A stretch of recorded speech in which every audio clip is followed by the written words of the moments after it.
Welcome to the Rokman Podcast, the weekly podcast brought to you by Rokman, the running and fitness challenge brand for those with a deep desire to test and further their limits and live a healthier life with fortitude. At Rokman, we provide the challenges, sportswear, content, and community to inspire action within you to push your body, strengthen your mind, and achieve your next level of health, fitness, and well-being. You can sign up free at www.rokman.co.uk. If you'd like to be notified about new podcast releases, then be sure to hit the subscribe button below. And if you take any value from this podcast whatsoever, give me the thumbs up or leave me a review or a comment. Podcasts by nature are very much one way. Me and my guest will speak, you listen, but there's nothing coming back, rarely. So in order for me to know which ones are good, which ones are bad, please let me know in the comment section below, and it will help me to improve the podcast going forward. I'm Terry Rosman, Rokman Founder, and I hope you enjoy. Welcome to the Rokman Podcast, Mr. Paul Regan. How are you? I'm very well, thank you. Very good. How are you? I'm very well too. Thank you for asking. You're live now. Don't be nervous. It's fine. It's fine. So for people that don't know, you're a friend of mine, right? From years back. You used to play in one of my mates' bands. Yeah, lead singer. Would you go as far as a friend, Terry? I'm not sure that's accurate. Oh, lovers. Yeah. So we know each other for a long time ago. Yeah. But I haven't seen you in a few years. But you reached out recently because you watched one of our last podcasts with Simon Clark, the founder of Speakeasy Club, and we spoke a lot about mental health and mental illness and battling depression and anxiety. And you reached out because you are full-time. You're not full-time singing in the band no more. No. You didn't make it big then in Japan or anything like that? No. There was a brief stint where we made it big in the local kind of pub in Penarth or something. Yeah, but other than that, no. But now you're working as, correct me if I get this wrong, a mental health nurse, right? Yeah, mental health is my background, and I work as a sort of mental health practitioner in the sort of local NHS. Yeah. Well, that's what I thought it was really important because when you reached out, I thought that's fantastic because we had such a response to that podcast in particular. Yeah. I had a fair few messages actually of people reaching out, and the fact that they did that, it means that podcast worked. I think the reasons we are having that conversation was to enable people or make people feel comfortable enough that they can ask for help or they can reach out, and it did that. And so I sort of wanted to get you on as sort of like a part two to that conversation. It's sort of like, well, now we're actually talking to someone that does this for a living, for a profession, so we can actually maybe get some answers about how to recognize signs and maybe look for treatment and maybe prevention as well, sort of maintaining healthy well-being and all-round well-beingness. So that's why we have to get you on. So first off, Paul, this is probably the easiest question you'll have to answer all day. Yeah. Who are you? And what do you do? Who are you and what do you do? So I am a mental health nurse. I trained a few years ago now. Been around the block, worked on various sort of wards, been a community nurse, and now I'm sort of settling down into a lovely role where I sort of as a mental health practitioner, where I speak to people all day, every day with mental health difficulties. So we're the kind of service, if you went to your GP and were struggling with something, whether it's stress, anxiety, depression, maybe there's other stuff going on, you'd probably come through to us, and we would give you a bit of an assessment and work out what can we do. And we provide lots of different interventions and one-to-one, do a bit of cognitive behavioral therapy, various groups, that kind of thing. So that's who I am, what I'm doing. I previously been for a few years now. Was in the Army Reserve as a mental health nurse as well. So spent a few years doing that. And I think just in the sort of vein of your podcast and your message, I'm very much into endurance sports and ultra running. Not so much recently. I've got a case of plantar fascia, so any listeners can offer any free physio, I'd be very happy. So that's me. I never knew you were into endurance running. Well, I say I'm into. I give it a go.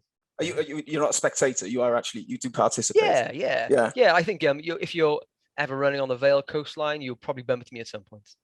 sitting on a bench wheezing or Yeah, or running? something like that. Yeah, keeled over, sort of calling my partner to pick me up. Yeah, I didn't realize you did. So what sort of runs have you done? I've done the Vale Ultra a couple of times, and I was signed up to a few this year, but I had to pull out because of an injury, which is a bit annoying. And what is that? The plantar fasciitis? Yeah, yeah. I had a couple of years ago. I was doing some military training stuff, and I was doing some sprint training, and I did something, and it's never been the same since. I've done ultramarathon since then, but I mean, it's just kind of flared up again this year, unfortunately. So I'm trying to stretch, look after it, do my thing, and rest. Yeah. It's a huge pain in the ass. I've had about myself this year, actually, after a challenge I did at the start of Feb. It's so annoying. It's one of those injuries you just have to sit down, rest, not do anything. Yeah. And you don't know when it's fixed either. You've got to make a guess. All right, I'll give it a go again and see what happens. And, yeah, and I always think, is it okay? It feels all right. And I do something and I go, no, it's definitely not all right. But, yeah. But so, please say you got a physio or you know someone, you can help me out, please. Yeah, I'm sure there's a few listeners to this. They drop Paul a message. Yeah, give him mates rates, obviously. Yeah. So how did you end up getting into this mental health area? Like what was the start for you? Why did you decide to? Oh, that's a big question. So I'll try to make a long story short, but I didn't know anything about mental health, absolutely nothing. And I was in a career, I was managing cafes, thinking I was going to be some sort of business manager for a number of years. And a few life stresses. I lost my brother to cancer in 2010. And I think it's a bit of a wake-up call I was like, what am I doing with my life? I was worrying about Welsh cakes and coffee beans, working silly hours for a job that wasn't really that much, not very rewarding. And I left on a whim. I made a really silly decision. I was pretty stressed out at the time, feeling pretty low, and left on a whim. And just by chance, I ended up becoming a mental health support worker. And I was learning about, I remember driving to the interview for this job and Googling like, what is schizophrenia? What is depression? Because I didn't have a clue what this.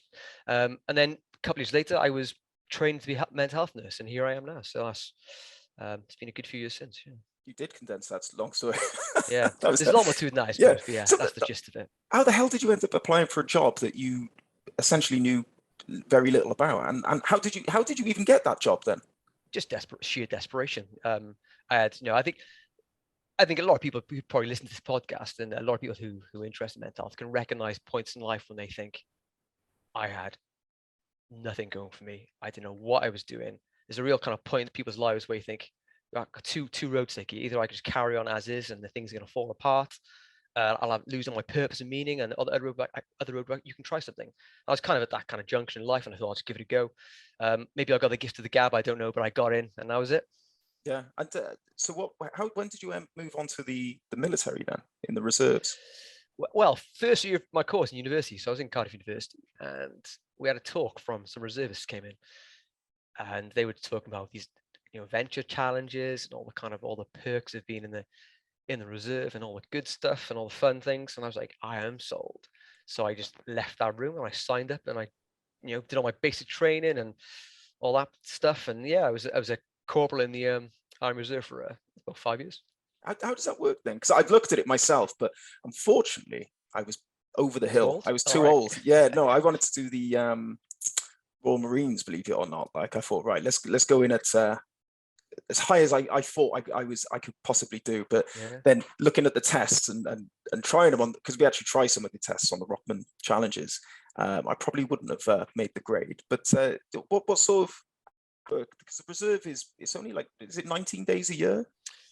It varies. It's one of those things where if you can give the time, you give it, and you will spend a lot of time doing it. So it is a huge commitment. I was spending sort of 60 days a year whilst working full time, doing things with reserve, doing lots of I was involved in a lot of military competitions, like patrol competitions. What's a patrol competition? Yeah, so we're a medical unit, so it involved being in your section of 8 people or so, and you take part in sort of various kind of map reading challenges, command tasks, kind of military challenges. When you get to each sort of point, I suppose, but done in the military way. So yeah, it was great experience, and I loved every bit of it, and it's taught me a lot about life as well. So what's it taught you? Wow, it's tough questions, isn't it? Jeez. It is a tough question. Yeah, we're getting deep straight away. I think it's taught me a lot about resilience, just building up that, maybe that kind of stoic mindset of just being seeking seeking wisdom, embracing all this, embracing uncertainty, embracing these emotions, and just cracking on doing something. I've met so many amazing people through the military as well, people who've done these amazing, incredible things. And every time I'm baffled at how just modest, how humble, how kind and nice people are. And it's the right word, like temperance. I think that's this kind of word used in Stoicism. Got a lot of that idea, just being, they're not courageous out there in your face. They're not kind of reckless people. They're just really grounded. Um, Mm. yeah, so it's been a really kind of humbling experience of being in the military and meeting these incredible people, particularly when you in a medical unit, when you work with these range of medical professionals who everyone in my unit were full-time NHS staff, and they were just like fantastic people in their day job, and then they just jet off to the other side of the world in places of humanity and crisis. My unit were in Afghanistan, got a lot, and they just do these amazing things. It's great. Yeah, almost like a weekend jolly. Yeah, A yeah. superhero on the weekend, and probably a superhero in midweek as well. That's it. Just not, and I think you realise that these amazing people are just, they're normal people as well. That's the amazing thing about it. Yeah. And it's just the quiet, normal people who they work horses, they grind, but they're just doing these amazing jobs at the same time. It's fantastic. So what sort of work were you doing then?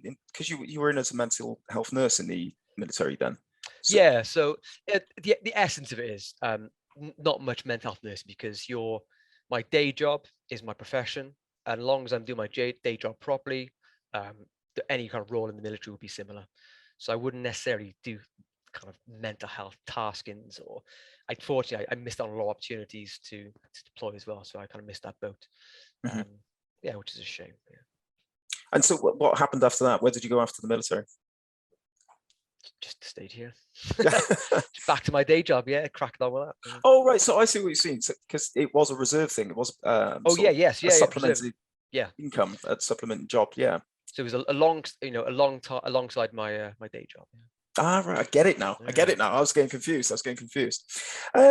So let's talk about mental health then. So and before you talk about, you said you got a little disclaimer, haven't you? That you Yeah, need to recite. You've got it written down on your palm or something. That's right. Yeah. Yeah. Yeah, I've got to be just clear. And I think if people listen to this, this isn't medical advice. This is sort of my views, my opinion. I do know a little bit about mental health, and I think if anything's resonating with people, if they're struggling with things, best thing to do is to speak to your GP, or whether you've got any sort of mental health professionals involved in your care, speak to them.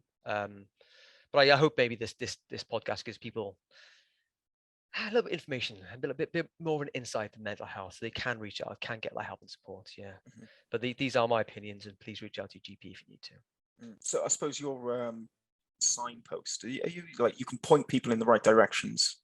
Yeah. So in the work I do, we assess, we provide treatments, and we do a lot of signposting and recommendations as well. Yeah. Mhm. So first, what is the difference between mental well-being and mental illness? Mental well-being and mental illness. So I would see mental well-being, and sometimes it's used interchangeably with mental health, I suppose, but you see that as a spectrum of optimal performance of your mind and your body together in connecting with the world. So someone's kind of mental well-being, if it's really good, or they have good well-being, good mental health, their ability to function, to engage, to connect to others, to get things done. So their mind and body is functioning in an optimal way. So I see sort of mental well-being as a spectrum. So one end, things functioning really well, and things at the other end of the spectrum, things functioning quite poorly. And then the poor end of the spectrum, that's when things begin to turn into some mental illness, I suppose. I guess in the trade, we'd probably use the word disorder rather than illness. And it becomes a disorder when your function is impaired. So we talk a lot about functioning in mental health. So from the mild end of functioning, it could be your ability to work, or to get up and engage with the day might be impaired. your ability to carry on with hobbies or interests or speak to people could be sort of mildly impaired. And then the far end of that spectrum then is sort of severe impairment, where you can't work, where you can't look after yourself, where you may be a risk to yourself from neglect through self-harm. So I think mental illness becomes a problem or disorder when it's a cluster of symptoms that mean that you can't function. And typically then it comes with a diagnostic label. I guess to have mental illness, you probably need to reach have a diagnostic criteria sort of met to class as mental illness. But yeah, so mental well-being, it's a spectrum, and then far into that spectrum, sometimes it can become mental illness. That's how I see things. Mhm.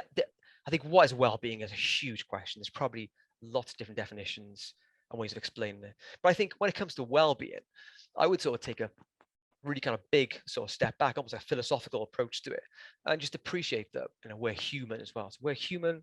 We're completely unique from one another. We've had these crazy experiences.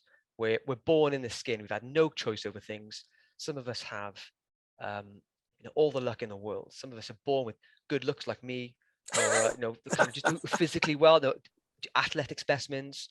Other people, what are you laughing for? I'm trying to be serious here. Yeah, I know. Yeah. I'm spoiling the mood. Carry on. Yeah, so I think when it comes to well-being, to understand that our spectrums are unique to us. So one person's spectrum would look very different to someone else. So if you know someone who maybe they're just very lucky, they've got all that stuff, they were born into the right place, the right time, the right temperament, they got their athletic prowess, they got the brains, they got the look, all this stuff. Their well-being spectrum is probably very different to someone who maybe has biological sort of difficulty. Maybe there's hereditary link to mental illness. Maybe they're just born in a really kind of crap place, crap time with just really poor caregivers. That all these things can sometimes change that person's well-being. So I guess in essence there that 100% well-being for one person would be something very different from 100% well-being in another person. Does that make sense? Yeah, no, completely. Yeah. And it's interesting what you said then about being born in the wrong place, wrong time, wrong location, and how that can affect you. So how much of it is nature versus nurture? Um, Is it mainly your environment, or yeah, it's the jury's out. I would speak to a lot of different professionals who would say different things. Mm. And I guess we don't know. I would speak to people, and I remember having a conversation with a psychologist about this, and they would say, yeah, it's nature is a huge, huge, huge part of this. But I guess we don't know. I guess the point is you don't know, but you Yeah. are who you are. You've got what you've got. And there's whether it's nature or nurture. I guess it doesn't really matter. It does matter, but I think when it comes to thinking about well-being, I think just that acceptance of you are who you are. You're here and you're here right now. I think that's a thing I would take away from that. Yeah, I've also found it was interesting what you were saying about how people could seemingly have it all. So you'd to have fantastic well-being. They've got maybe the great job, great kids, wife, very financial stability. Yeah, But yeah. you do find those people can break as well. And what have you seen? What's your Sorry, just broke up then for me, Terry. hello? I can hear you. Yeah. So what's your experiences been like that? Have you seen people that would seemingly have it all struggling? And what would Oh yeah, massively. It's true. I guess I wouldn't have an exact statistic, but the vast majority of people don't. The vast majority of people have lots of things going wrong. There's so much stress in people's lives. There's so many challenges. There's financial difficulties. If you just think about the stresses we have nowadays, it's off the charts. Mm. We've got social media. We've got physical health, COVID pandemic. Just turn on the news. All these things together, and I guess a lot of mental disorders, mental health difficulties don't come out of the blue. These things have often brewing for many, many years. Over the years, people have picked up, not intentionally, but very unhelpful ways to deal with their well-being, to manage their well-being, to mask things, to cover things up. So fast forward years, some people can have it, on the face of it all together, or have a really brave face, but behind the scenes are really struggling as well. And it's a hidden illness. Mm. especially when it comes to things like depression.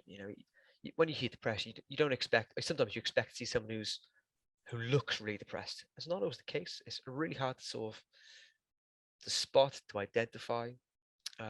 Yeah, and when I said it earlier about, some people have it all. I guess I was using that as an example. I was being kind of crass and a bit crude, but yeah, it happens to a range of people. But generally speaking, it's a thing that's been brewing for a long period of time. That person's been exposed to lots of different stresses, and over time, have picked up really unhealthy ways of dealing with things. That's alcohol, drugs, stuff like that, I'd imagine, is it? Yeah, alcohol, drugs, and I think even just simpler than that, Food, yeah. food. Yeah, if you take something like depression, for example, there are lots of people have depression. Lots of people have it for different reasons, and I think the reason in our service we often see depression coming in, it's not just that typical biological depression. This person is just depressed. It tends to come with other stuff. People. I would say personally now, it's rare that people are just depressed. Okay, it's just a chemical imbalance. Say, I think most of the time it's because over time things start happening, and it typically looks like this. And this follows a particular model, and this model is called behavioral activation, which is often an approach used to treat depression. And behavioral activation would say people get depressed because life happens. Challenges happen, trauma happens, loss, bereavement, whatever happens in life, whether it's your genetics, all these things go on. And as a result, your life is that little bit less rewarding.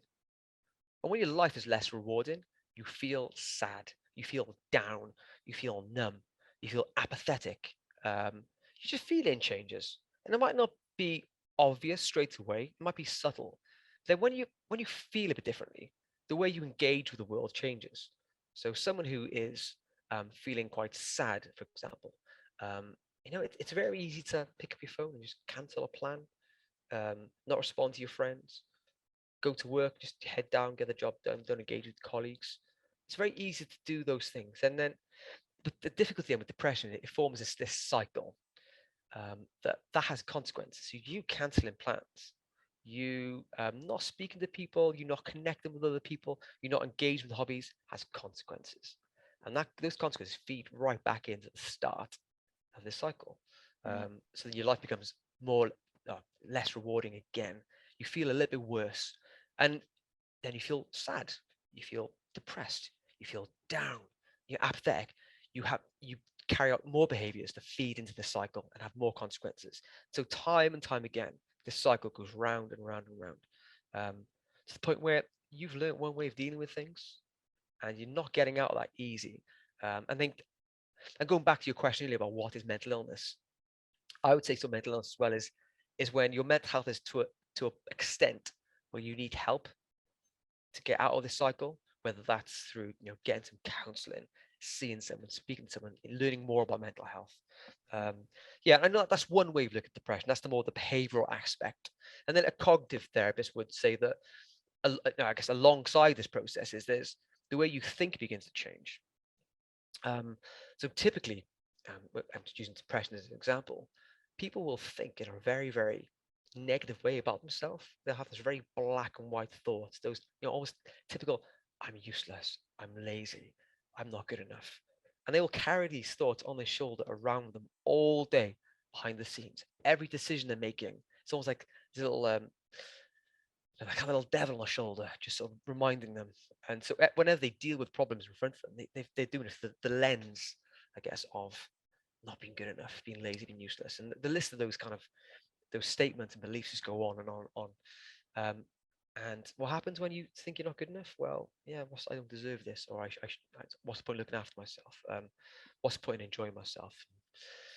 And it happens then to the extent where your biology changes. The chemicals in your brain begin to change. The way you think, the way you interact, the hobbies, your interests just begin to change. You just don't enjoy things as much, and this cycle then just can go on and on and on. And I speak to people where it happens for years and years and years, and they're caught in this sort of downward spiral. It might not be sudden, it might not be a really quick change, but they're caught in it.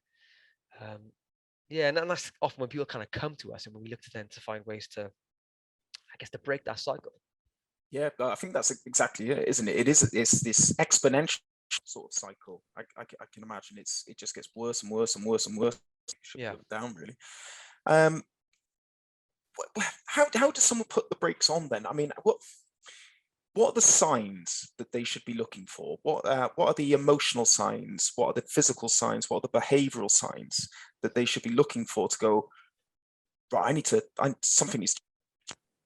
Yeah, I think so. It differs. I don't mean to sort of split mental health into two camps. There's obviously a lot more to it, but I guess you have on one side I guess the more depressive related disorders, and the other side is more kind of anxiety based. Obviously, they do overlap, and they have a lot of lots of people have anxiety and depression, don't they? But when it comes to depression, the physical changes, again, I'm not going to list in front of me, but there are lots of changes, and these could be subtle changes. These could be little changes to your ability to sleep. So just getting sleep changes it in appetite. Some people are depressed, just they feel the analogy that's often used is like walking through treacle. Everything is just that much physically harder. Tired, drained, exhausted, aches and pains. If you've got like an old injury, they'll flare up. All that chronic inflammation, all these things happen physically. So like emotionally, with depression, it could be anything. It could be no feeling at all, being numb, apathy, not caring. And just about the apathy feeling, the amount of colleagues I speak to who in these really tough jobs, it's the daily grind of dealing with all these emotions and challenges and difficulties day in, day out. And it gets to the point where people just burn out. People just lose that apathy. They're working with people who are like unwell, and obviously they do the job great and do sterling jobs, but they're not connecting with that person. They don't not expressing those emotions as they should. And I think it's so easy just to see that as a normal in our lives, and it's not. So if that diagnosing that apathy, just not caring. So people depressed will get more anxious as well. That feeling of being stressed, on edge, that'll happen too. So it could be any emotion essentially when it comes to depression. More irritable, more angry, and then so from like a behavioral perspective, the typical ones are just avoiding things. The things you would usually do, have you stop them, whether it's going out with friends, whether it's going for that run, going to the gym, doing those things you would usually enjoy, or if you do them, you just don't feel very good about it. That happens too. So that's the sort of depression spectrum. So lots of different things, but it's just recognizing that I mentioned like that impact on functioning. That's hugely important. Your ability to do things.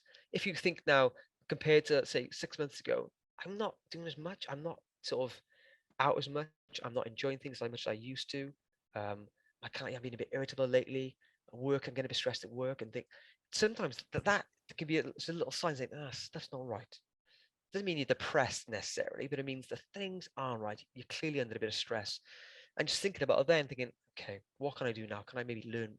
Can I find out more about what's available in my local area? That kind of thing. Do you know what? It's easy to say, isn't it? But when you're in it, it's hard to see that you're in it. Yeah. Because when you're because I've had spells where I'm really stressed, and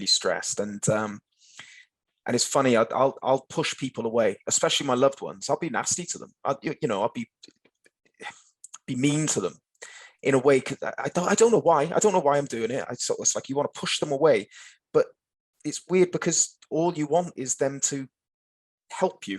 It's weird. You're pushing them away even though you want them to help you, and it's now I can do it. I can recognize when I'm doing it, but before I maybe didn't, and it would go on for longer than it should have. Yeah. But I can recognize now. I can go, right, I'm being a bit moody here. I need a good sleep. I need to clear the decks on some responsibilities or something. But how can people do? How can you see it when you're in it and blind to it? It's hard. It's really hard. And I will speak to people who I can just think of so many examples now of people I speak to who are in that situation where things are so tough. They almost know what they got to do. They know that they're depressed. They know there's a problem. They can't do anything about it. They're stuck in these really cycles. They're being dominated by these horrible negative emotions, by these horrible thoughts. It's really, really hard. And if I could, maybe I'm making assumptions here, but I think one thing I recognize, and one thing I would sort of almost hand on heart say, the people who do better in these situations, and I'm being general, and this doesn't need to apply to everyone, the people who do best in situations are people who've got that support around them. And it doesn't mean people you can talk to about mental health. It means you've got people who've got your back, people who know you, who can be sort of nasty too, and they know you don't mean it, kind of thing. The people who can really kind of just go, come on, let's go for a walk, let's do this. Having those people around you, it's so important. Yeah, so support is a massive thing. And I think as well that a huge part is to be interested in our mental health. I think you can't make changes, positive changes in mental health, unless you know what to do. And I think a huge part is just knowing more about how can I manage my well-being? What can I do? And there's so many avenues of learning. And I think I'm one of those people, I listen to about 20 million podcasts, and I've got a huge list of things I haven't listened to yet. But just having that proactive part in learning more about mental health, not pop psychology stuff now, not like some guru on Twitter who posts every day, but learning about cognitive behavioral therapy, learning about how to manage depression, how to manage anxiety, how to build that resilience. So I think learning and having support around you is a huge thing. Oh, I could go on and on and on about things, but I think that the few things I notice as well is that, especially when it comes to well-being, is speak to so many people who've got so many difficulties, and when you talk to them about the typical health promotion, are you eating well, are you sleeping well, are you looking after yourself, people don't have the knowledge or the skills necessary to know those things. There are people I speak to, and I'm being really stressed and burned out lately, and I'm really struggling, things are really tough. So when was the last time you had a decent night's sleep? 2 years. I've been sleeping 5 hours for the last 2 years, and I almost feel this go, well, kind of that's probably what's going to happen if you took someone who's very healthy. If you took say an endurance athlete or an ultra runner, and you gave them 1 month of 5-6 hours a night, they'd be failing at their targets and their kind of training goals at that point.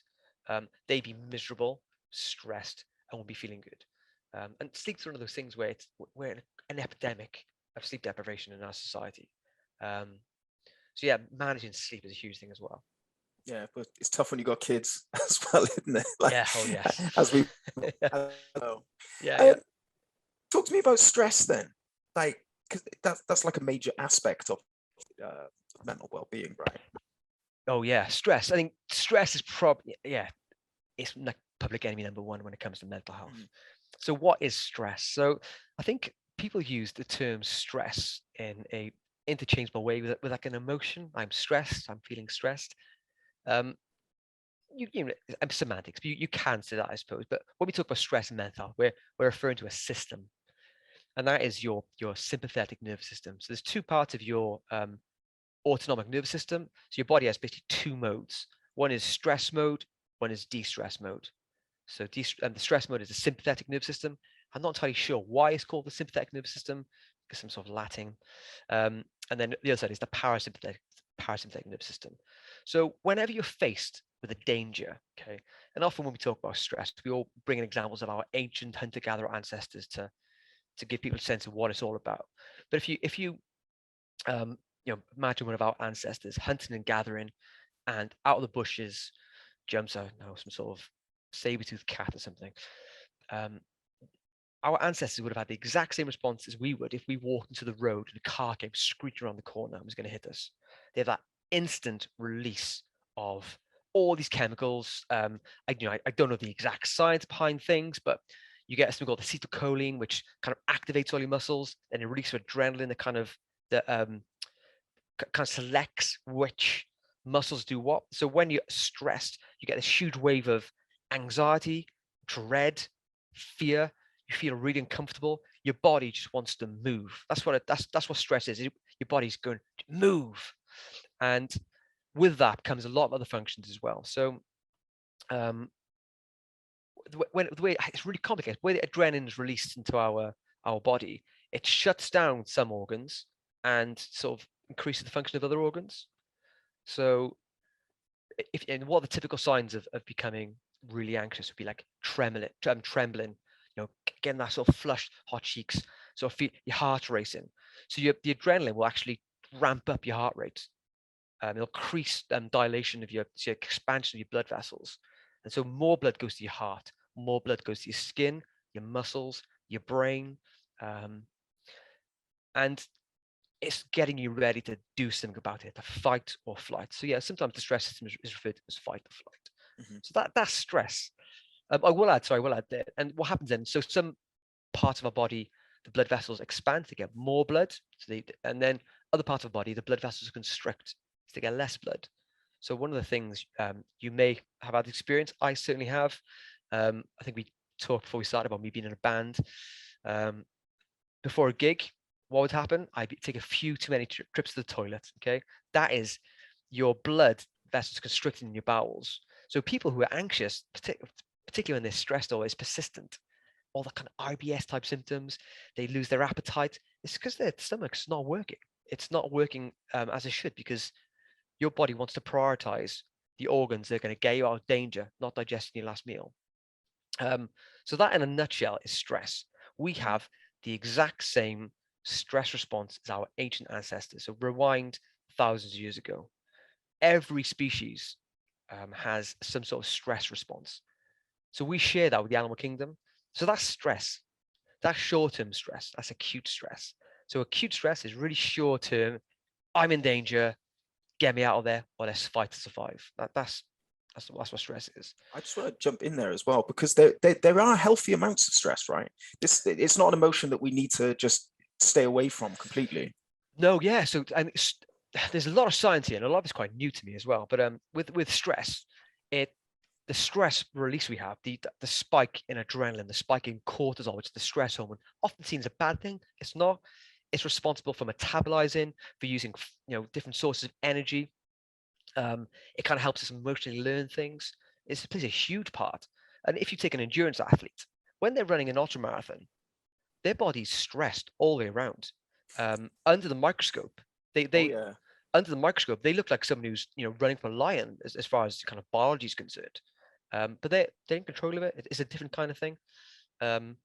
But then if you had an ultramarathon runner who kept running every day across the coast of Wales, for example, by the end of that, by the end of that, their body's going to be broken, and then there's so much stress, and the amount of recovery mentally and emotionally from those kind of feats must be just full on. So short-term stress is really good for us. It's really, really valuable.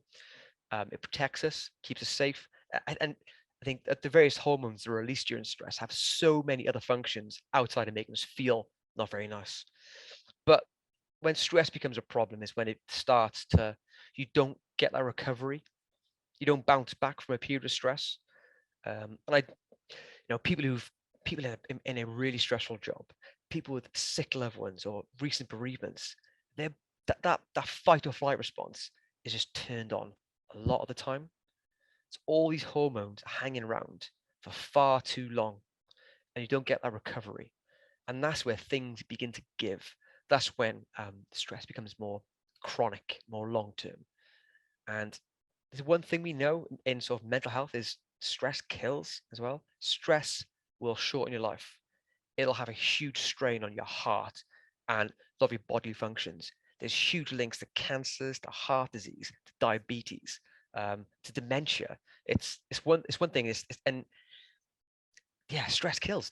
There was a massive seminal study done years ago. I can't remember the name of the author.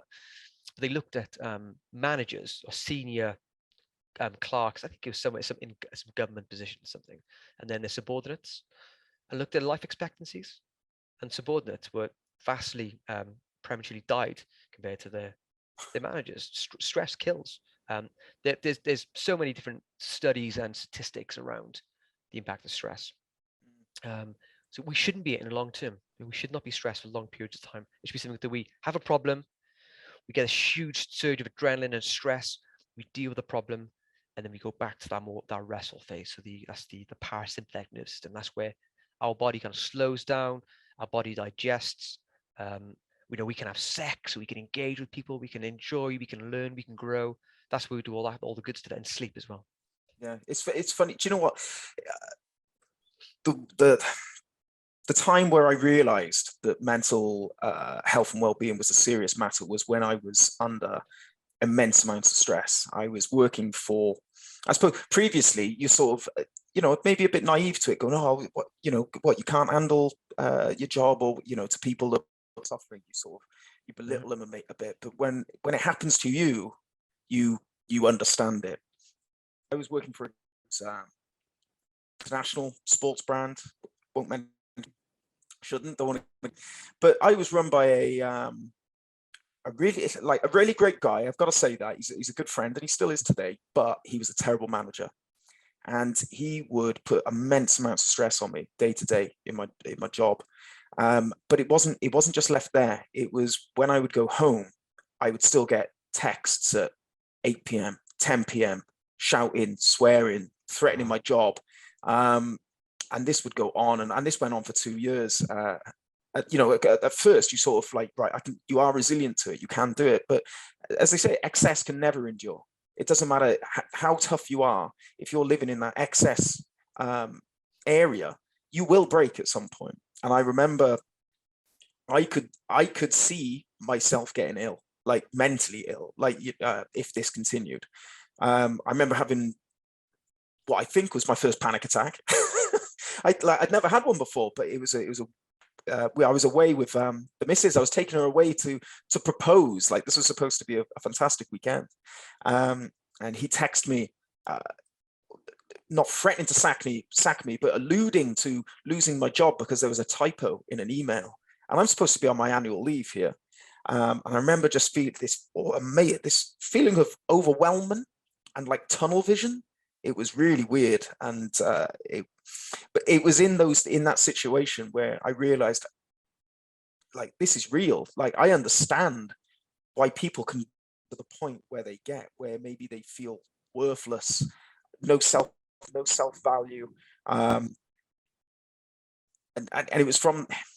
it was one of the reasons why Rokman came about, actually, as well. That and a previous experience where, challenges helped me get into a better state of health. I've covered that story many a times in the podcast. But it's crazy until you're in it, until you realize how it can affect you. People perhaps aren't aware of how bad this really can be. Yeah, definitely. I think that maybe it's our culture as well. And just think about the modern age we live in. We are under I'm not saying our ancient ancestors didn't have their problems. They would have felt the exact same as we do. They would have been worried about their loved ones who weren't very well. They'd be worried about making ends meet by finding the next meal, and they'd have all these life or death decisions to make on a day-to-day basis. But the times we live in now they're so weird. We're bizarre. Yeah. We're effectively just upright monkeys with large brains who like making stuff. We're faced with the globalization of the media, the news, just social media. It's constant comparing to other people, looking how great everyone else is. And you just look at Instagram, it's just, I find it quite depressing. It's just full of all these young, fit people just flashing their body parts. Yeah. Like, what's that about? We do live in this crazy world of so many stresses from all different angles. And we're now living with where their chronic health problems are now sort of, it's growing. Diabetes and heart disease and dementias. So we're surrounded by all these problems, money, houses, just the list goes on. And I think we need to find times in this modern age of taking a step back, stop spending as much time up here, all this overthinking and worrying, and trying to find ways to deal with that in a more effective way. It's hard, isn't there? There's no hard or fast answer. Yeah. It's down to the individual to find what works for them. And I think one thing that I recognize is that people tolerate so much stress for so long, they don't really see it as a problem. And I know people who just the crazy work ethic of just smashing work non-stop all the time, and they just that is almost a norm. Mm-hmm. And some people that is the norm for them, and they'll go on to be very successful. That's fine. They do get those exceptions to the rule. for most people, that relentless strain on the body and the mind, when your life starts getting affected, when your relationships start to, become affected, and you push loved ones away, you avoid people, your sleep starts going out the window. Something might give, and often it does. And whether that's a severe mental health problem, there's such a big link there with stress and bipolar disorder and schizophrenia and depression and anxiety disorder is a huge part. It's, I mean, Rokman, this was to recognize that this sort of modern civilized world is not what we're designed to be or how to act as humans. So I wanted to offer people an outlet to go out and sort of reconnect with, you say that caveman, I guess, push their limits. This is what we're meant to be doing, be out there running. And our focus was actually to help people increase their mental resilience. It's sort of like a way of stress relief. It's a way of building confidence and self-belief through achievement, but also to improve their mental resilience by being in these controlled settings where you're experiencing stress, because these challenges aren't easy. You're in your discomfort zone. It enables you to better deal with the stresses and pressures of everyday life, because you're not as shocked when they come. It's like, right, I've experienced this emotion before. I've felt this. Maybe is that what you got from your endurance challenges and stuff? Is this? Yeah, massively. I was just nodding away there to agree with everything you said. And I think when it comes to sort of mental resilience and mental fortitude and having that ability to take on these challenges, it's not for most people like me. I am not a natural athlete. Given the choice, I will stay in bed all day and play computer games. That's just how I roll. But so I think for a lot of people who are similar to me, I say most people are. Mental resilience takes practice. It takes a bit of time. You need to learn it. It's not something that just happens overnight. You need to build up that kind of that inner monologue, that self-belief, build that self-esteem to be able to go out and do things in all sorts of weather, and run miles in, when everyone else is in bed. And for me, ultra running was, I never run a marathon before. I hadn't even done an organized half marathon, and I just was like, oh, okay, let's give ultra running a go. And I was running on the trails, and I think for me, trail running in particular, that just conscious effort of looking where you're running, okay, making sure you don't fall over. Miles would go by, I didn't even worry about a single thing at that time. I spent the last hour or last half hour just making sure I didn't fall over and butt the floor.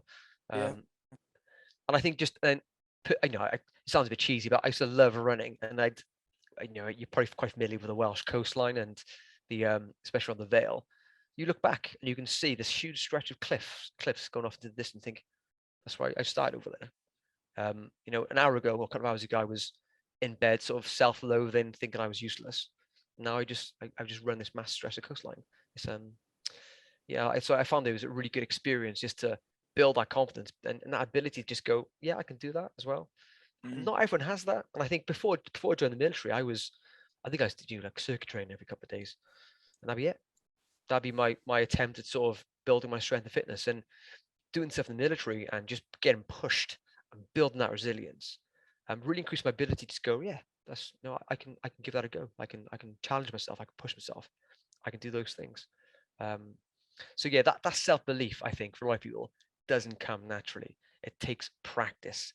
It takes effort, perseverance. It's just like a muscle. You train that muscle, you look after that muscle, and it'll perform for you when you need to. It's the same with mental resilience, I think. And it's important for people to note that anyone can do this. This isn't just something reserved for the elite athletes out there. This is the people that have perhaps never set foot off the couch. It's just everything's about perspective. What's a challenge to Mo Farah is going to be very different to a challenge to to my nan. To my nan, it could just be around the block. And people have got to understand is they can do this. They just need the belief to start, but set realistic goals. I just wanted to get something in because I've been thinking about this recently, because we talk about mental resilience quite a lot. Obviously in Rokman, this is what we're focused on. We want to inspire people to push their limits, their mental resilience. but I honestly don't believe it's like a chest beating, muscle flexing thing. I am mentally resilient. I truly believe that it's waving and reframing and mechanisms.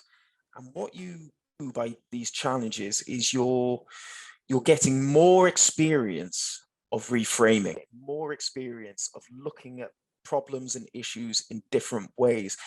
And when you see it as a mechanism like that, anyone can use it. It's just a method. It's not a strength that you can build. It's just a mechanism, and anyone can learn.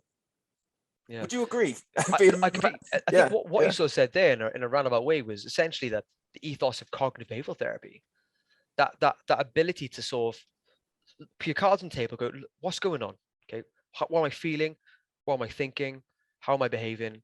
And how can I sort of reframe this? How can I change things in order to, so that this is no longer a problem? And how, what can I do? And it's, yeah, I completely agree with everything said there. And yeah. Well, it's important to take action. I suppose that's it. People have, once you recognize that something needs to change, the most important thing to do then is to make the change, I guess. I'm being inspired to do that. Yeah. What about other coping strategies? What, other than going out and pushing limits, increasing your mental resilience, what other stuff is out there to help? So I guess probably a bit of a boring answer, really, but I think we talked about kind of well-being earlier, and I would argue, in order to put yourself in the best position to be resilient, to be able to deal with the challenges that life throws at us, your well-being's got to be pretty good. You've got to look after yourself, and well-being's a huge spectrum of things, but I think simple things. You've got to look after your sleep. Sleep's up there with one of the most important things we can do. If you could bottle sleep up in a pill, it would be a wonder drug. Just think about a time where you've been it's a traumatic experience where you've been really upset or emotional. Something really, really difficult has come your way. A good night's sleep, 6-7 hours later, you will feel a different person. You would have recovered physically. You would have processed those emotions. You would have grown a little bit kind of emotionally when you're sleeping. So I think sleep is a huge thing. Your food you eat. I know everyone has their own sort of diets and everyone has their own sort of intolerances to things and preferences, but eating well, looking after your body, you're built. You are the building blocks of what you eat. It plays a huge part. So sleep, eat, I think it's huge things. Alcohol, drugs, these things are important too. Alcohol plays a huge part in our well-being, and it ruins sleep. You can have those extra calories, all the kind of the impact of all the kind of the behavior around alcohol can play a huge part as well. So I think the things we can do is look after the small stuff. If you're sleeping all right, if you're kind of eating all right, you're not doing drink and drugs too often, that's a start, I think. It's a really good start. There's obviously more things you can do. I think when it comes to well-being is to maximize well-being by doing the simple stuff first. I think that's the most important thing. I definitely get it with the sleep one. Having kids, I realize how important it is. Like you can be a completely different person. You can be a very highly strung, stressed individual just from having too little sleep, and then you end up snapping at people. You enter that cycle that you were talking about at the start. Yeah. I want to take you back to the start, because obviously you spoke about you lost your brother to cancer, and it's almost like that was a trigger for you, or a point where you reflected upon your life and you realized you had no purpose, or you felt you had no purpose. You're worrying about was Welsh cakes and coffee beans, and there was bigger things going on. How important is purpose to you? How important was finding a purpose to you?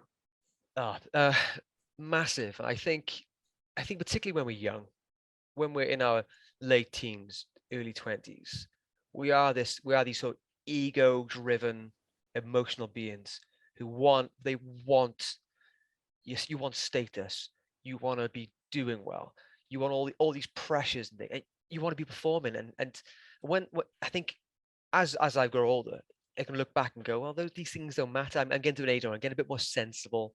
I'm not so caught up in those kind of things. But having that sense of purpose is huge. It's massive. And I think I can only speak for blokes, I suppose. But when the sense of purpose wanes, that sense of meaning, that sense of belonging, isn't there, it ruins that. It destroys our self-esteem. It destroys our identity, how we see ourselves, how we can interact and cope with the world. It's huge. It's really huge. And I think for a lot of people that is that little trigger, that little kind of change in the life, that loss of purpose can, it can be a cascade of other problems, of, prolonged stress, of kind of depression, of losing all that will, that motivation, that mojo, that drive. It's the purpose is huge, and time again, I think particularly, I'm gonna be in general here, but I would, and I'm brushing everyone the same thing, generalization brush here, but typically young guys see a lot that lack of purpose can be a huge catalyst for the difficulties. How do you find your purpose? How did I find my purpose? Well, or how do you, yeah, how does someone go out and, how do they know what they want? What if I knew the answer to that, I think I could probably have my own podcast and take a bit of soul searching, I'd imagine. Yeah, so it's hard. It's a hard thing to do. I think having that support around you, having those people around you, and when you're well, it's really important to invest in your well-being as well. So if you're feeling it right, making sure you're connected with things. I wrote a blog a little while ago, and I talked a little bit out there about find your tribe. Having that sense of community, it's so important. We're human.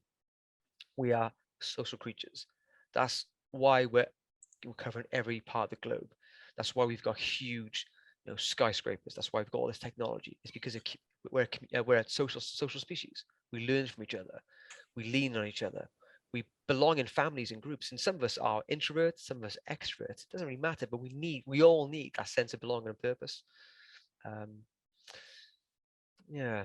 So I kind of know where I was going with that. Yeah, but I think that's being part of that tribe is hugely important. I get that as well, and again, the generalization brush coming out, but I think it's very important for men as well to be part of that. And I suppose when we talk about having also a purpose, it's something greater than yourself, isn't it? It's my microphone breaking up on these important bits. It's a cause, it's a meaning, it's something bigger than yourself. It's how are you bettering the world? How are you, what benefit are you making? How are you leaving the world in a better place than when you were in it?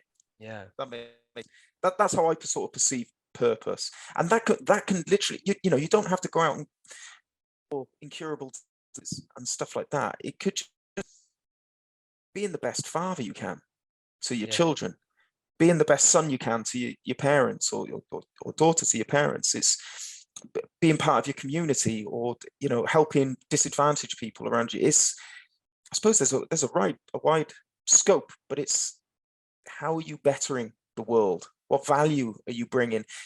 And I see it's not how much money you can make. It's not how many fast cars you can accumulate. I've honestly got this through Rokman. When I made the decision to make Rokman, and it came from a genuine place to help people, to actually offer them this outlet, this again tribal, team Rokman. People can believe behind this idea of, and this ethos of welcoming the pain, embrace the suffering, taking on struggle consciously in order to without struggle there is no meaning, without meaning there is no purpose. It's given me it's improved my well-being, and you wake up energized every day. So I suppose if people are lacking that, if they see themselves topping up the coffee beans and putting out the Welsh cakes and thinking, what the hell am I doing? I think that's your call there, isn't it, to reevaluate. And I guess that the difficulty is, like, the way I think about it is, if you take someone who is really struggling, how do you instill that sense of purpose? I think that's the $1 million question, isn't it? How do you take that person who's depressed, who's anxious, who has a lack of belief in themselves, who maybe they've not had the best lessons in life? Some people have these role models who just bestow, just the perfect book of how to do things. A lot of people don't have that. yeah, so I think the question is how do you instill that? Mm. That's a tough one. Every now and then, every couple of months, I do review my life, got it on paper, and I ask myself, how do I want to live? What would make me happy out there? Yeah. And then I work backwards from that. And So yeah, a lot of value based stuff there. So looking at your values and yeah. yeah, completely. There's a particular approach and something that I'm relatively new to. It's quite a new approach. It's called acceptance commitment therapy, um, or ACT. So please Google it, have a look at it. And the whole ethos is learning to find ways to accept things out of your control. There are some things in life that cause so much emotional pain, but they're a problem because we're the ones sort of replaying it, going over it, trying to fix things, trying to solve stuff. Um, and then it's about learning about your values. What do you value? How do you commit to those values? What small step can you take towards doing the things you value? Then yeah, there's a book, Happiness Trap by a guy called Russ Harris. It's a fantastic book, and it outlines a lot of this approach. Um, there's a lot there about finding your committing to the things that you value as a person. Because often I find that people, they'll live their life, go about their life, not knowing they're not fulfilling their values. Um, so if a lot of people know the things we truly value aren't money, their time, their people, our friends, our family, love, caring, and often we go about our day, we act as if those aren't really true, and we do things against our values. And sometimes we've got no one there to sort of say, hang on a sec, Terry, you're doing something there that's completely against what you value. Let's rewind that and change your tune. We don't have that, do we? And we get caught up in just the daily grind and all these traps and all these cycles. Um, yeah, and it's just a downward spiral then. Yeah, it's interesting what you said about all these things are control that weigh us down. We're worrying and stressing about all these things that are largely outside of our control. Yeah. But we always say there is one thing you can control, and it's your response to those things. That's the one thing you can control. You can choose whether to pick that weight up or leave it there and move on. I thought I'd chuck that in. Yeah, I think you're right. I think there's one caveat to that though. I think you need to be in a good place you can when that moment crops up. Because if you take someone who's really, I know we know we talk about anxiety and anxiety disorders, something I'm very interested in, but if someone who's kind of really anxious about something, their thoughts are racing, they're feeling awful, they're talking themselves out of stuff, they're avoiding things, all these things going on in their head. It's so hard to do the thing they know is good. You know it's good for you in that moment. It's really hard. So I think, yeah, in order to kind of pick up that weight and to make that decision of I'm going to do this thing, it's hard, but I know it's good for me. It's really hard to do, and that's when mental illness starts coming in. If you can't do that thing, you know it's something you've got to do. It's good for you. I've got to work. I've got to be able to feed myself. I've got to be able to look after myself. Um, if you kind of falling short of those things, is there something wrong? Or is there something there? And I think that's the time where kind of reaching out to support, whether it's local organizations, locally to us, we have Mind, your GP, the way services are run throughout the UK is slightly different, but yeah, just having that awareness with yourself and having that ability just to reach out and just speak to someone about it. It's so valuable in those moments. It's funny you say that, because I think the hardest thing you can do, and this is honestly the hardest thing you can do, is to make the decision that you want to change. And the easiest thing to do is to continue down the path that you're on. Yeah, yeah, And that's the thing. It's sometimes people are intimidated the fact that they've got to do something hard, and they almost put off doing something about it, and they stay on this conveyor belt down the line to the end of that mental well-being spectrum. yeah. About. Yeah, that's right. And there's various ways you can look at it. So in sort of cognitive therapy, we'd sort of say like unhelpful thinking styles or thinking habits. So people get caught up in these traps. And there's something that in psychology called cognitive ease. So that's the idea of your brain just wants to do what's easy. It wants to do what it's used to. On all those neural pathways, particularly people who are maybe depressed, all those neural pathways in the brain that kind of link all these things. They're really well worn. It's really easy for the brain to get kind of caught in that trap and just do what you always did, cope how you always coped. We have the same thoughts, the same behaviors and avoidance of things. Um, yeah, it's really it's hard. It's hard. I keep going. I keep doing this with my hands, and I'm someone who works in mental health because these are real experiences. This is what people go through, and just I think when people are at that point where they can't make those changes, there's a lot of help out there, and I think reaching out is so important. Yeah. How you mentioned a few little organizations that can, so if someone's listening to this now and perhaps they want some more for help, where would you send them? How do they go about getting that? Yeah, I think it's and I would always say having that chat with your GP, because the way we experience mental health, and there's so many different mental health difficulties and problems, and there's so many services across the UK completely different. There might be, in England, for example, because we've got the IAPT, is the, I can't remember what IAPT stands for now. Mine's gone blank. But there's a lot of interventions to sort of psychological approaches. There's lots of stuff out there that you can get, kind of courses, kind of one-to-one work with different problems, different specific anxiety disorders, different presentations, and you get a real kind of bespoke, sort of focused thing for your mental health. So I think speaking to your GP is really important, because I would want to say go to this organization because you might need something else. And I think having that chat with a professional first is a good start. But that said, you've got organizations like Mind, who they're dotted throughout the UK. They cover huge areas. They run so many different interventions and courses. And I think one thing with Mind in particular, and there are a lot of similar organizations out there, but with Mind, they got their finger on the pulse. They know what's going on in the local area. And somewhere like where I live, there's so many schemes and organizations and projects going on locally. There's so much out there. I think that's one thing that I've learned over the years, is there is so much stuff out there, even if this post-COVID world of cuts and Zoom calls and stuff, and waiting lists being cancelled. There's a lot of things out there, and it's really just trying to chuck yourself in there and find those things. Yeah, so I know that's a bit of cop out. I'm saying go and see your GP, but I think that should be one, that should be an option, or your local sort of mental health professional, who they're usually attached to your GP surgeries as well. Obviously, it's confidential if you go to your GP, and place of advice. So yeah, I get it. Yeah, and your GP is someone who's got a finger on the pulse of what the kind of what services are out there as well, and they'll know where to send you.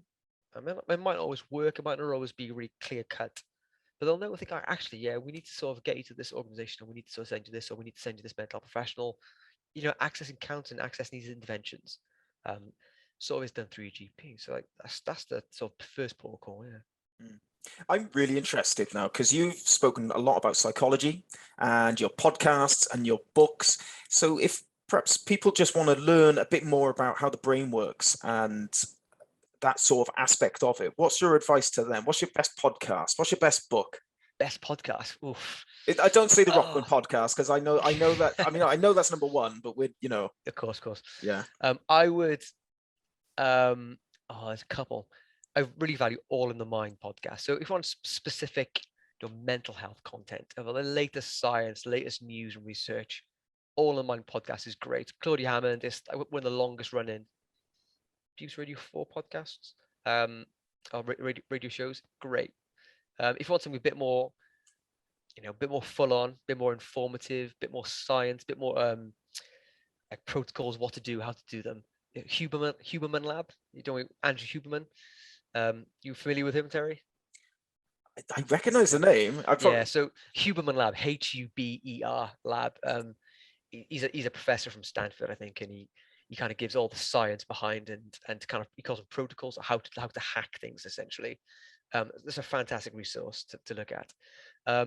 In Wales, if you think of Welsh listeners, there's a reading list called A Reading Well for Mental Health. So it's a kind of Welsh government endorsed reading list of sort of problems and sort of books to read. And so typically around sort of cognitive behavioral therapy approaches to manage different problems. There's so much out there in terms of kind of resources and things. I think going to your local health board's primary mental health service, they'll all have probably have their own websites and their own lists of resources in your local area. So yeah, our service has one where it kind of has all the kind of local where to get things, things you can do. So yeah, I think podcast. There's so much stuff. I keep mentioning sleep. I mentioned a couple of times Matthew Walker's book, Why We Sleep. That's a good read. That's on Matthew my list. Walker, That's Why on We my Sleep. list. I've heard it's a good one. Yeah, I wouldn't. If you have a sleep problem, don't read it, because it will terrify you essentially. And then you won't sleep.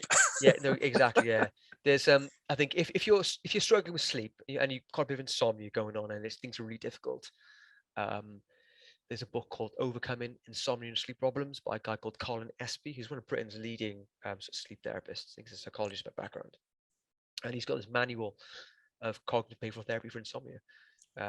Really straightforward. It's simple. It's real kind of, do this. It's really helpful. Got some wicked tips in there.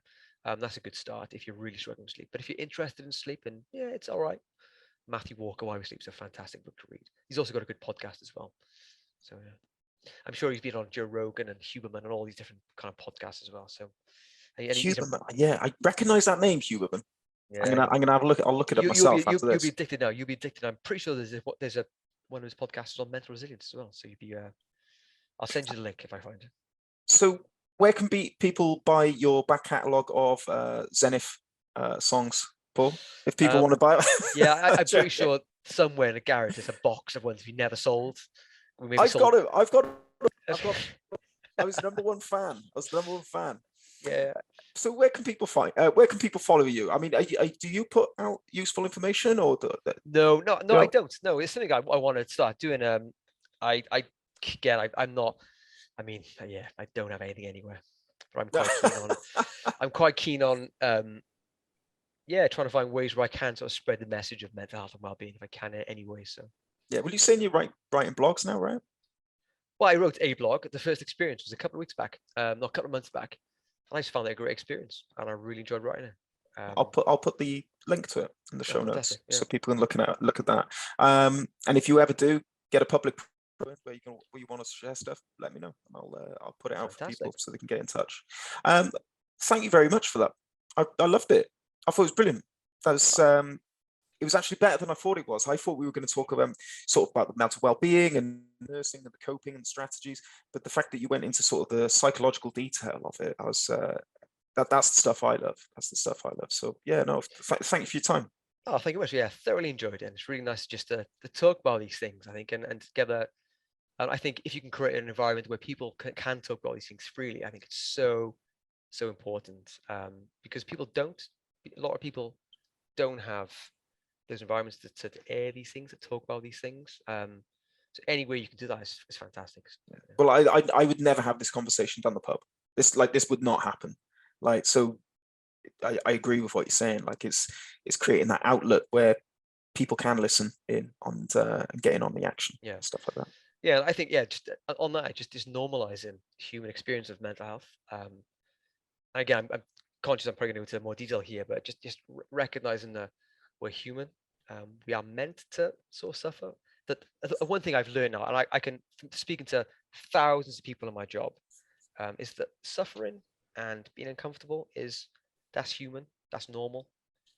And chasing happiness and pleasure and sort of contentness, these things are fleeting, and that is true enough for everyone. That's true for people who are loving life, who are full of well-being, full of their mojo and stuff, and they're doing really well. They're happy. They're happy sometimes. They're pleasured. They're feeling kind of pleasure sometimes too. That's being human. Yeah, definitely. I see the difference in that as well. There is a difference between sort of pleasures and then true happiness, and I don't think you'll ever find happiness in the pleasures. The drinking and the junk food and stuff like that. You'll ultimately find discomfort. That's what's at the end of that rainbow. Yeah, but right. Anyway, yeah. Thank you very much for your time, Paul. I loved it. And Good pleasure. It's been great. Thank you. we'll catch up soon. I'll come see you at your next gig. Yeah, in 2025 probably. Yeah. I'll be there. Yeah. See you later. Thank you very much. Bye. Cheers. Bye.